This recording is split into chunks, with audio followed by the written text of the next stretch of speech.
I'm Ray with Team S.T.E.A.M, and here I'm at Flash Industrial Painting today. Is a 91 Ford F-250, and it's been my water getter for 6 or more years now. I've had a water tank in the back. So I've got this bed sandblasted. I did sandblast this because it was already really bent up. I didn't care if it did additionally warp it, and I kind of doubt it did. But you can see somebody else's body work. It's all cracked up and really beat up. So that's one of the bodywork areas I'm starting on, but not until after I get the box loose and off and all that sort of thing. This grill has got this wrinkling in the chrome, which is really common. But I don't want it in a vehicle I'm trying to sell. And when you look these parts up, I found them at a reasonable enough price that it was worth my time to go ahead and get them. Plus these headlights, they're all milky, and the new ones are all new halogens, modern stuff, and they come with this chrome. And so I got all new headlights, new grill coming, and these are going to get taken, a new emblem as well, and these are all going to get taken out here right now. So as you can see, I've got the entire front off there, the headlights, the grill, bumper, the hood. Box is all loose, I can pull it off whenever I want. So for this job, this is what I'm using. I don't have any affiliation with this company or any of their products or anything like that. I'm not out to promote something that doesn't work. I've been through a lot of these, and these are 45 bucks a gallon roughly. Some are more, some are a little less. There's a lot of different types and brands out there, and they promise citrus, this and that and the other. And I've tried a lot of them, and they don't work. They just don't work on automotive. They always show, just like this, working on wood. Okay, well, fine. But I don't strip wood all that often around here. So to take off automotive paint, that's a whole different story. Not many of them do it, but this one does it. So, and it doesn't stink up your shop nearly so bad as the ones that I used to use did. There's an aircraft stripper and some of these others that I used to use where you had to have it ultimately ventilated, whereas this isn't quite so bad. And it actually does still do the job. It's one of the only ones on the market that actually does.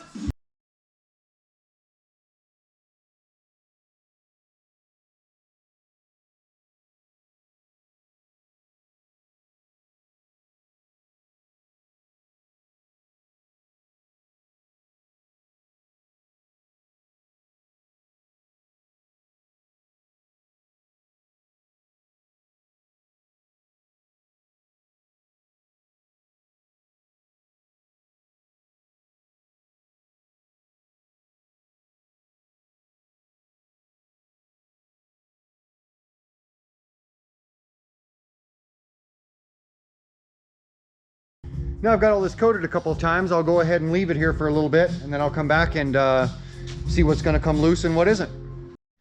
Well, as you can see, some of the paint's coming off pretty good. I'm going to start scraping on this and see what I can get to come off here in a minute. And there's the hood.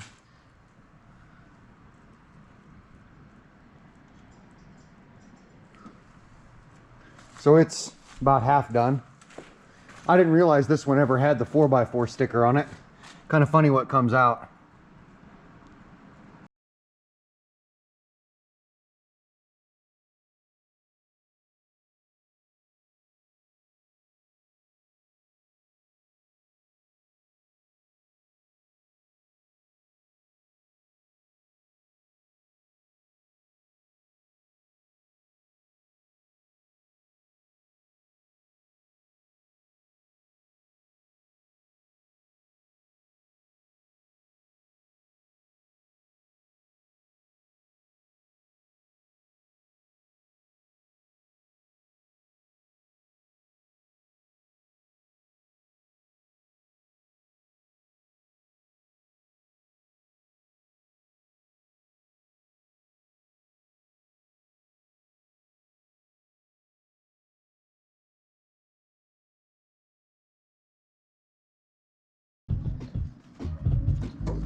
As you can see, this one was painted black a few different times. I don't talk much during these little video segments because I have a respirator on because this stuff has potent fumes. So I stay respirated, and when I do that, you probably couldn't understand me anyway. Okay, we've got this stuff coming off basically on its own in a lot of spots. So it's going to be ready to peel here pretty darn quick. But in the meantime,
all right, so we got 98% of the paint off of this truck. The only thing that remains is this, and I left it overnight.